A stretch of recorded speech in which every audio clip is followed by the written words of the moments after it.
All right, folks. So this is going to zoom in a little bit, or zoom up a little bit here at the start, but the players aren't too far ahead of us, and we've got some ladder action.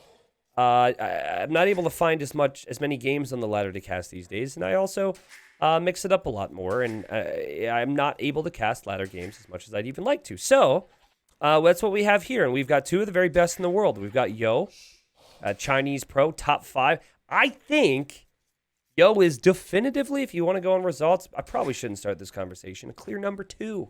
Again, I think it's... Anyways, I'll shut up. Yo is playing as the Khmer. Fun little bonuses we can talk about with this civilization to get ahead, to avoid some of the order of things that you normally need to take in an Age of Empires 2 game. I don't want to call it like a cheating civ, because it's not a cheating civ. There's another word for it, but it's like they're able to get away with more with less, let's put it that way. And then here in the red, we've got Nikab playing as the Vietnamese. And Vietnamese, also a very fun civilization, but I'd say a very different civilization from the Khmer.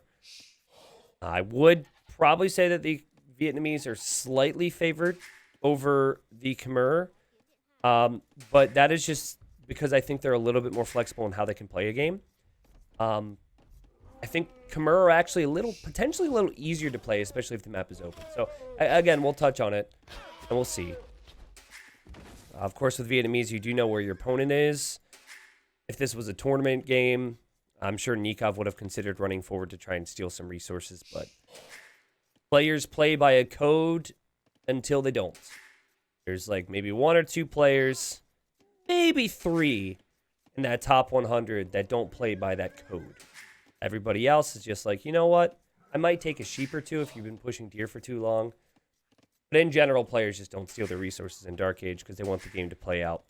And a feudal age and beyond being rather, well, even. Okay, so let's just discuss the bonuses briefly. What I was talking about with the Khmer civilization is how they can get away with more with less. And the main thing there is they don't need to build their prerequisite buildings. So you don't need to build a barracks prior to making an archery range or a stable. And so that means you don't need as many villagers on wood. That means you can go up to feudal age a little bit faster. Just easier to open in feudal. You could also say, like, you know, your farms could get a little bit more value in the later stages of the game because you don't have to drop it off at a mill or drop it off as a TC. And actually, I have an incredible win rate with Khmer. You guys are going to make farm jokes. But I think the big reason for that, at least in my experience, is because you can play really aggressive and you don't have to focus as much on your base. And being able to hop inside of houses to save villagers, again, allows you to play really open, really aggressive. Now, Yo likes his walls and his defense. But in theory, if there was any civilization where you wanted to play really open and aggressive all the time, it might be the Khmer. Nikov's going to make militia now. So he knows where Yo is. And what was nice about this from Nikov is he was able to push an additional 280 food to his TC. So he scouted everything, got all of his sheep and whatnot. And he's going back to 2018, guys. He's going to make 3 militia. So Loom is 50 gold. You start with 100, so that takes you down to 50. And then 3 militia is 60 gold. Here comes Yo. Notice how Nikov's trying to avoid that path. Look how circular Yo's scouting is. Wow, that's some thorough scouting. If anything, it's too thorough. If he found everything, I would consider it too thorough. But yeah, so in order to get 50 gold again for that Loom upgrade, you do need to collect 10 gold, which Nikov did there. I've not seen the 3 militia drush as frequently. Players have been trying to go 2, so they don't have to send that villager to get that additional trip. What's interesting here, though, is that Yo's not building houses, like I had said, next to the woodline or anything. So I think while that bonus exists for him, he is playing this rather standard. Okay, so Yo sees the barracks, but he sees the barracks at a time where this could be for a feudal age build. So this doesn't actually tell him. I think the fact his opponent doesn't have Loom right now might tell him it's a drush, but he didn't know for certain, and oh, man. I mean, the 3rd militia isn't here yet. Nikov will just want 1 vill. Obviously, if he can take more, he'll love his life. Whoa, whoa, whoa, whoa, whoa, whoa, whoa, whoa, whoa, whoa. Is this good, Yo?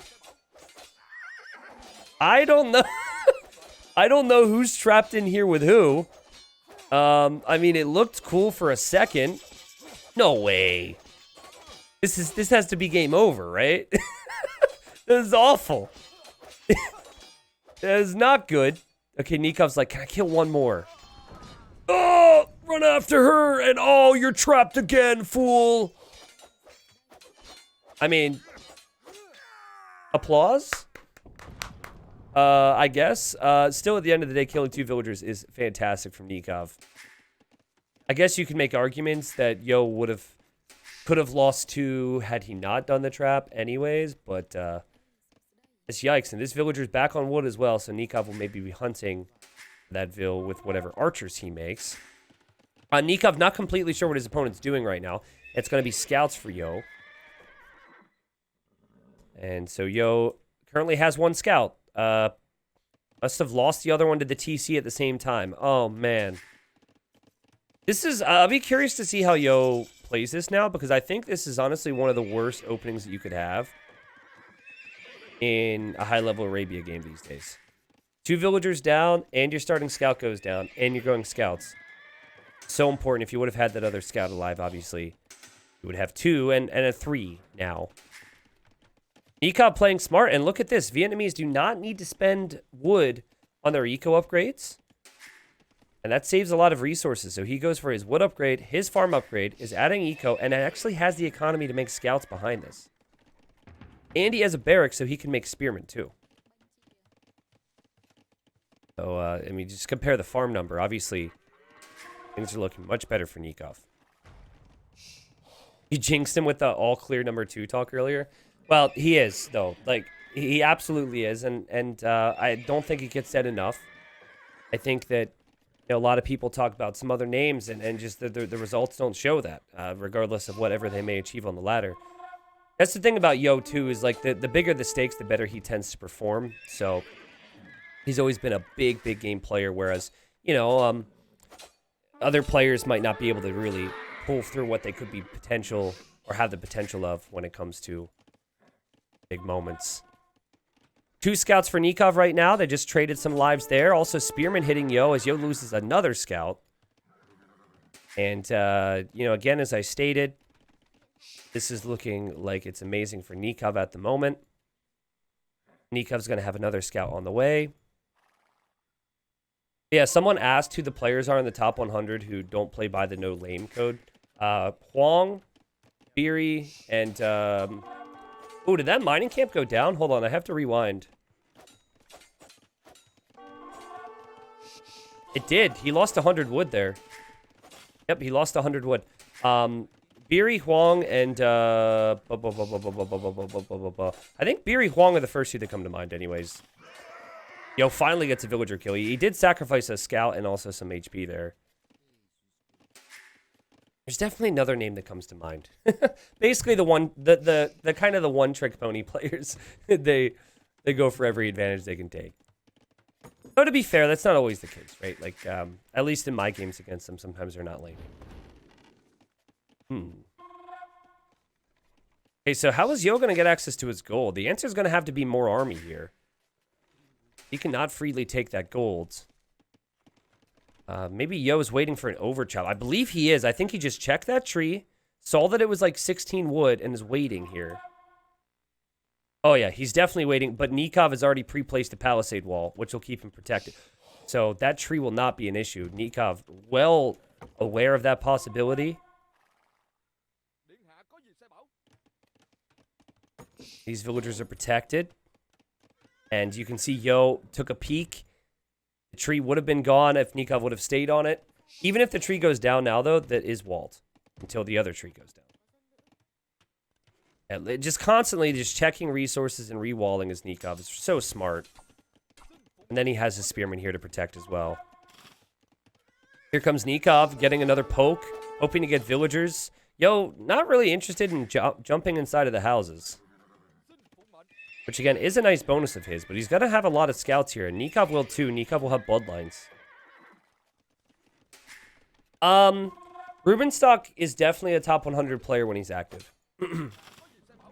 No doubt in my mind, Cabin Fever. It's just that the guy takes large breaks and doesn't play near as frequently as a lot of other players, right? Should be a villager kill. At what cost, though, I suppose? It's always sad when you take a lot of hits before Bloodlines. Bloodlines now in, and we're going to see a little bit of an archer switch from Nikov, who has a villager exposed, and this should be a kill as well, but again, at what cost? A lot of scouts have got hit by the TCs this game. And we're going to see forging now from Yo, who realizes he's behind and says, I want more scouts, and I'm about it, guys. However, he needs the upgrades, and he needs the numbers soon, because this triple spearman combination is going to be real awkward. I think he could maybe do it, though, guys. Again, like, losing a scout at the start of the game, losing 2 villagers, just not something that normally happens. And Yo's also getting bloodlines as well, and the spearmen are going to look increasingly weak unless that happens. Okay, 1 scout goes down. Nikov's going to back away here. Oh, yeah. And you don't usually see spearman armor, but I'd love to see it here from Nikov, because he knows he needs a little bit more life in these things. Now, the last thing you want to do is, like, fall back home to defend with the slow army, because that allows Yo to make the decision on how this game is going to play out, because he's got the speed. So he is going forward, but look at Yo. He knows he's going forward. He's dropping a tower, and Nikov's got to pay attention to this wood line again. I've checked the trees, and it doesn't look like there's going to be a chop through. The gold's fine as well. And now Nikov, he saw the tower, so he has to keep moving. There are some idle villagers here from Nikov, which should be fine. And this is a really unique game, guys. We've had, like, the drush into scouts, into archers, into spearmen. We're basically seeing everything that you would maybe want to see in Feudal Age. No man-at-arms, too, which is always a little bit rare these days. This is an awesome Arabia game. This is precisely the type of game that I would like to see a little bit more frequently with Arabia. These guys are showing us some style here. Smart move from Yo. 1 spearman without his friends. Easy pick off for scouts with these upgrades. But let's see if Yo remembers he can hop inside the houses now. Yep. Not only can he hop in the houses, but he can run. So there he goes. Yo still looking for damage here. Nikov with a villager here, which is probably a misclick of some sort. Nikov could keep his vills alive on the wood line. He's definitely in the better position. But Yo's making so many scouts, and eventually you're just going to have holes everywhere in this wood line. And oh, what have I done? Oh, wow. And Nikov's got a quick wall here as well. That actually could have been so much worse. Impressive from Nikov to realize that. Wait, there's a hole here. Oh, my. Nikov. Oh, my God. Oh, my God. It's been there the whole time.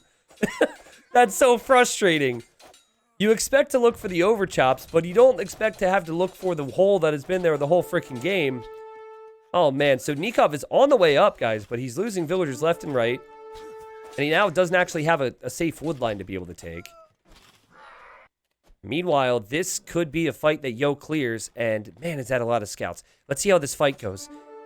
Nikov does have fletching and then does have armor on the spearman, and he goes into the fight, but I think Yo can clear this. I've seen enough fully upgraded scouts going against spearmen where when you've got the high numbers, the numbers are always going to win. 65 HP, way more attack. Obviously, spears have some bonus damage. But still a unique game because Nikov is on the way to Castle Age. Now, can he do anything with Castle Age? That's the problem. Looks like he still wants to go for archers. Obviously, he's kind of forced to still rely on some spearmen. Yo, now realizing that his opponent's likely up and that he doesn't need more army, he's going to go in for another engagement. Again, another easy clear.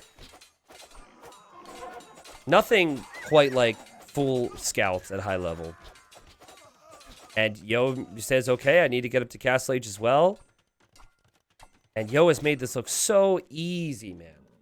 So easy. Obviously very lazy with scouting, which led to him running into the TC and also being surprised by militia earlier. But I love to watch the guy play the game. Looks like the compliments I gave him at the start of the cast were completely appropriate. And honestly, take the fight. Yep. Yeah, you can always make more scouts. Your opponent is struggling to keep their spear numbers and archer numbers up. And yet again, he hits Castle Age and his whole army's going to die. 45 to 22 KD at the moment. Nikov really having to work with his quick walls. Impressive, but I can tell you it's not fun. It's not easy. The most impressive thing for me about these guys is, like, I can quick wall. I can save the vills, but my villagers don't come back to work immediately. I have a lot of idle time on it. And, like, these walls come up, and the villagers just immediately back in the wood line, usually. And Nikov's not enjoying himself. He says, you know, I can't believe I'm bad enough to die to this shit. After killing 2 vills. GG. Oh, Nikov. That might be the most relatable statement a top 10 player has ever said in a ranked game. Oh, poor Nikov. Oh, he's so frustrated with himself. I mean, you remember what I said? Like, the scout goes down underneath the TC. 2 villagers were killed. Nikov, not upset with Yo. He's known Yo for years, right? They're friends. I'm sure Yo's having a chuckle about it. But Nikov's just letting him know how he feels about it. Wow. I mean, honestly, I don't think Nikov made many massive mistakes in this game, but I think there was a trap that he fell into, and that trap was switching into archers and the spears. He was doing fine. His eco was in a great spot, and then he got bloodlines, but then he stopped making scouts. And scouts are just so good on an open map. And as we saw, like, takes so long for the spearmen and archers to get forward. And by the time someone's got that many scouts, they're going to just take out that army anyways. So, you know, I definitely can understand in the back of his mind why he would do it, though, because he is playing against the Vietnamese, and Vietnamese have a bit more HP on archers. And they don't necessarily feel like a civ you want to continue to make scouts with. But, I mean, it's not like you don't have good knights with the Vietnamese. And at the very least, he just needed more of a buffer. If he still had more scouts out, I think it would have been a different game. But again, you know, like, Yo, just turning it around and making it look easy, and then frustrating Nikov, obviously, which is sad to see. Nikov, from time to time, I've known the guy for a while, can get a little frustrated with himself, and then, you know, he rebounds, and then he maintains his amazing form as a player. Look at this, though. Look how close the resources collected were. But then look at the food count. That's the other thing, too, is like Khmer farms are going to bring in food a lot faster than the gold miners will for Nikov. It's like, yeah, obviously villagers were lost, but like big discrepancy. And actually, Yo didn't really have a lot on wood this game because he just had a certain amount on wood to fund farms and stables, and that was it. Again, as I stated before, though, another thing I want to close this with is, like, look how little Yo had to work in feudal age. He hasn't walled, really. Not a lot, anyways. And then remember what Nikov had to do. Like, walls. If Nikov could have just hopped in and out of houses, it could have made life a little easier for him. Also, a lot of that, too, has to do with the scouts. So, but yeah, check this out. For anyone who's like spearman counter scouts, when the upgrades come in, clearly the scout player is going to be able to choose when to take the fights. Now, of course, like 17 spearmen, if they were all together, it's a different situation, but it's very hard to do that. It's very hard to be offensive. And if you're not offensive, then the scout player has nothing to fear. There's absolutely nothing wrong at this level in Yo's position if the spearmen just stay home. Because then he just says, oh, great, I have amazing scorpions in Castle Age. Why don't I just, like, let you stand there and go up to Castle Age?